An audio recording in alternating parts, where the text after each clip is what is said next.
Ciao a tutti, sono Hiro. Oggi vi presento un piatto dietetico con filetti di pollo e funghi, accompagnato con gelée di brodo dashi. Pochi grassi, ma tanto proteine e fibre alimentari. Avete mangiato tanto durante le ferie?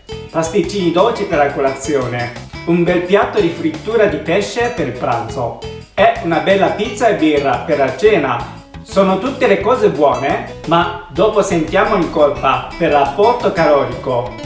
Dopo le ferie ci saranno tante persone che si metteranno in dieta, ma durante la dieta non dovete mai saltare il pasto. Di solito il cibo dietetico è poco saporito e si stufa di mangiare. Oggi vorrei presentarvi una idea per nutrirsi in modo giusto, tagliando carboidrati e grassi, ma con tanto gusto. Oggi ho trovato questi funghi al mercato etnico. Questi sono enoki e questi sono shimeji. Entrambi sono molto comuni in Giappone. Va bene qualsiasi tipo di funghi, ma scegliete quelli più carnosi e croccanti. Siete pronti? Cominciamo a preparare!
Detta!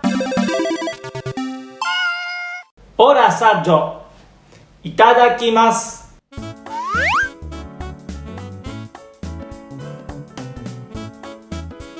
Con la cottura di pollo la carne rimane morbida e non è per niente asciutta e cremosa gelée insaporisce tutti gli ingredienti.